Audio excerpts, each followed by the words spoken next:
Man, somebody tell me what this finale was because it was rushed, thrown together, and I didn't like it. But let's talk about it.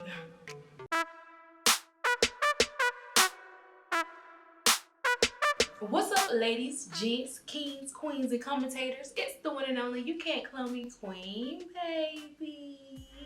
Welcome to my channel, and as always, we are recapping or reviewing a movie or series that must be talked about. And in this video, we are recapping the finale to Ladies Who Lives Atlanta.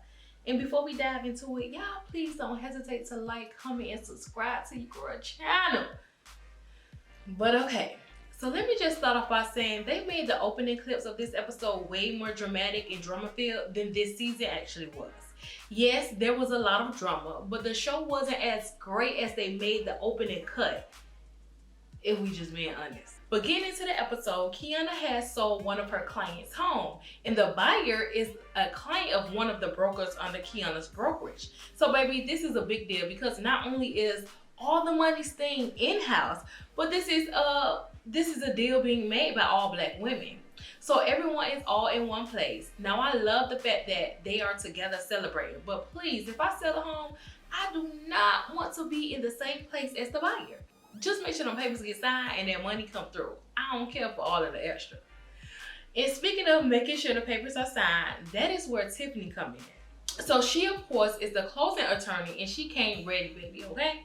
And I must take the time out to acknowledge how raw it is to see Tiffany in her element, because my girl is about the business, period, and I love that. I've always said that Kiana and Tiffany are my two favorites on the show. Even though their personalities are different, the way that they come off as, you know, bossed up women is just so fire to me. And don't get me wrong, the other ladies are of course bosses too, but Kiana and Tiffany essence with it is just different. And plus they both are Libras like me, so that's a plus. So then we move on to a scene with Tiana and Kira meeting up and mingling doing a wine tasting. And Kira brought up in the conversation how Crystal has been trying to swindle her into making Crystal her closing attorney. But I'm confused as to why this is a conversation being brought up again. I thought Kira had already established that she was not going to close with Crystal and was going to stick with Tiffany because they have been together from the beginning. That was so odd to me. Until this day, I am going to always question and bring up that it is so crazy how close Kira and Crystal are, knowing that Kira had a problem with Crystal from the beginning and made it known to us and all the ladies that she didn't care for Crystal because Crystal acted like she didn't know who she was at that Kanye concert when they have been out to dinner before. But now her and Crystal are all buddy-buddy.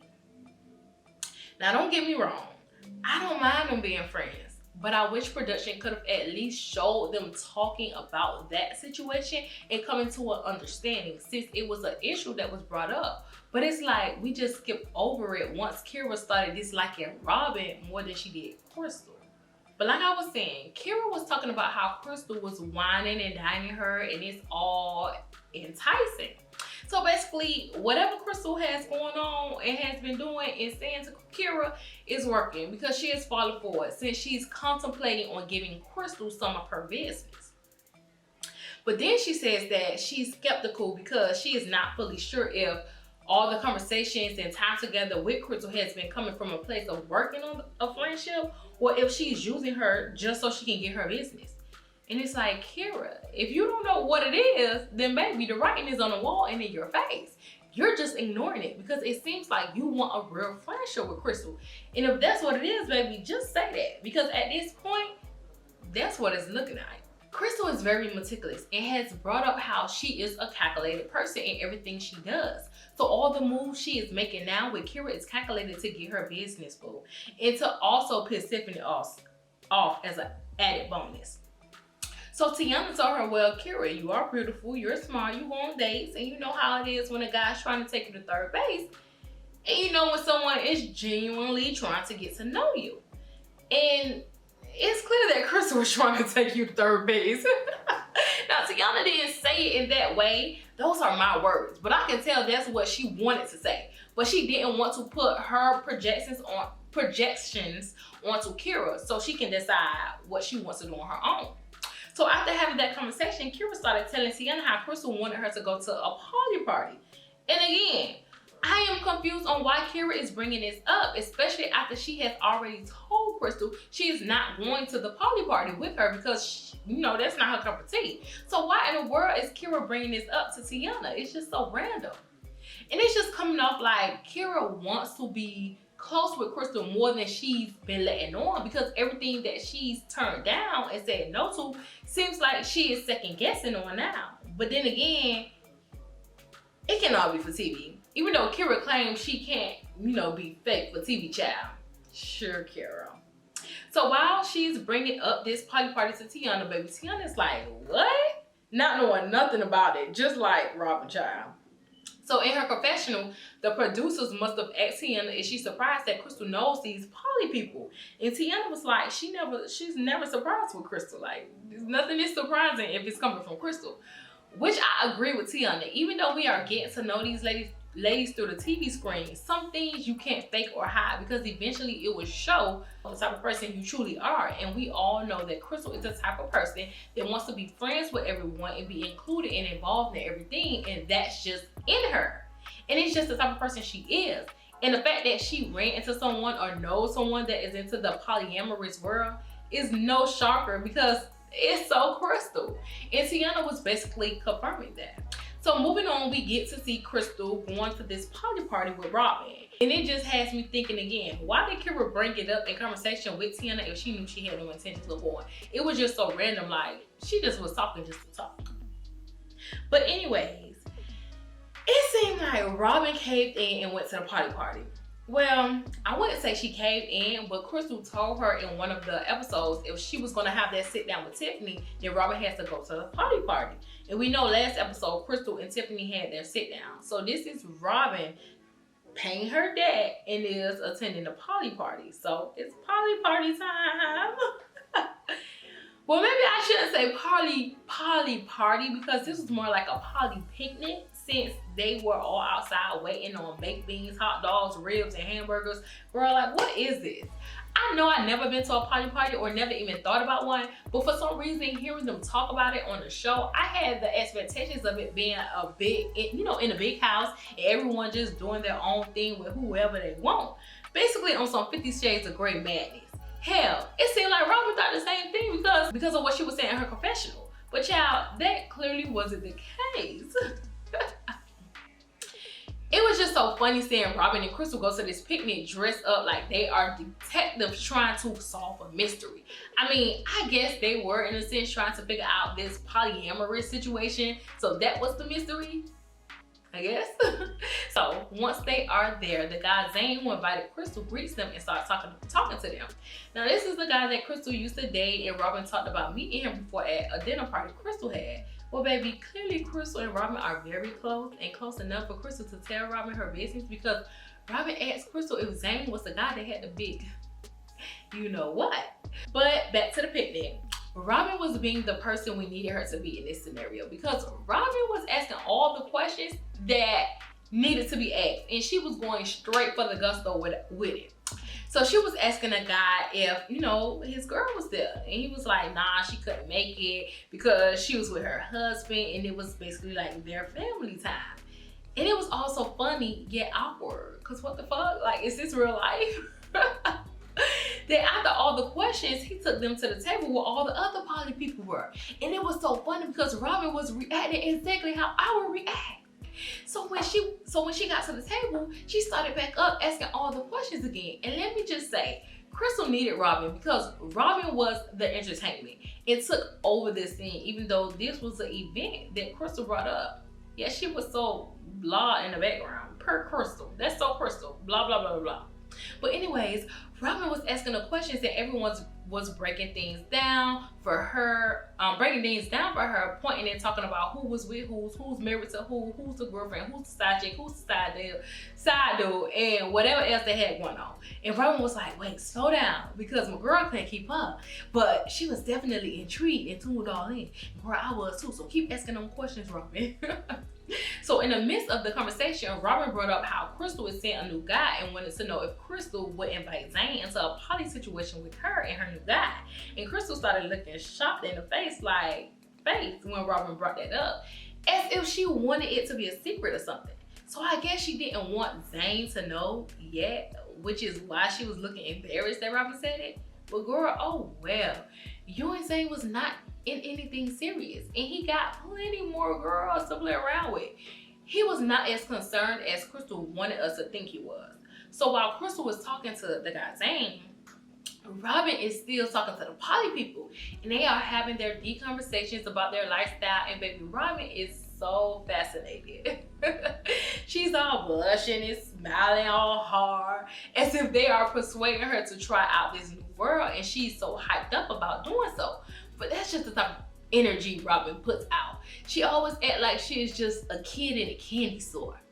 Then in the show, we move on to a scene with Tiana getting news that the offer she put in for her clients about a ranch had been accepted, which was so exciting to her because this was so exciting to hear because this was a black family getting to own a ranch of 5 acres. Like, that's just amazing. So then we get into Crystal having her client appreciation party.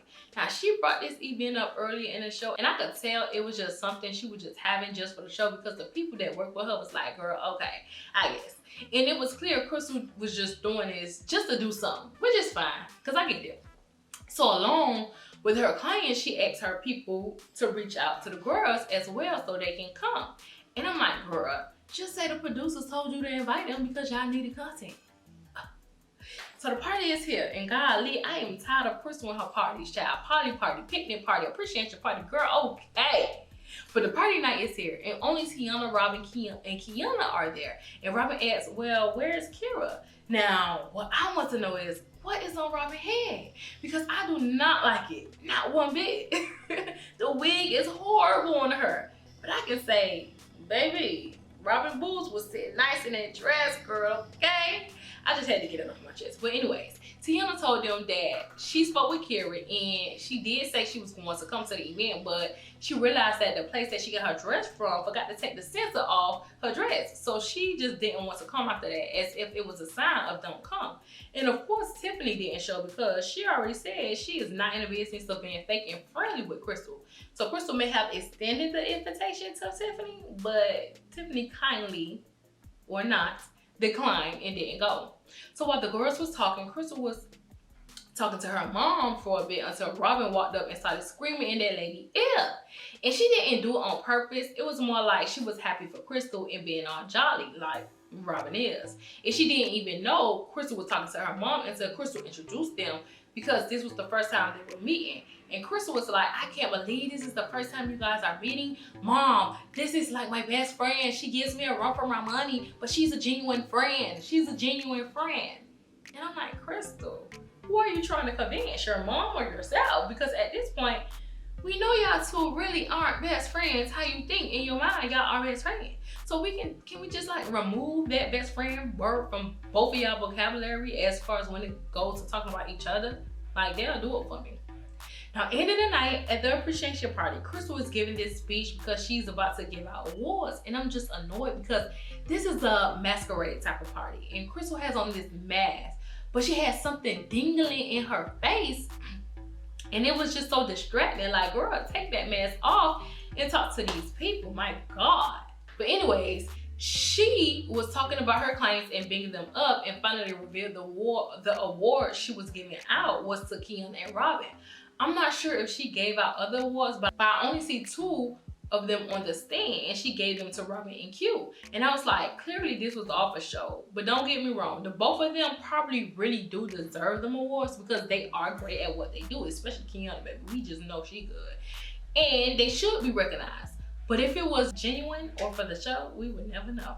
So, Crystal event was the last hoorah of the season, and I hated that because Tiffany and Kira was not there, and I would have appreciated the ending better if all the ladies was at least in the same building or space together as a collective, because it would have made the most sense, especially with it being the ending of the first season.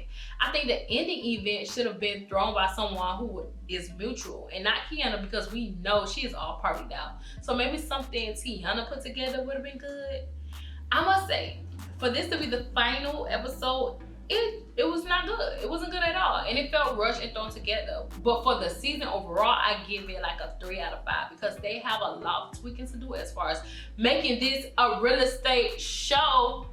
The drama is there set in stone, and that isn't something they have to produce and dig up, but they have to find a way to make us enjoy this as a real estate show.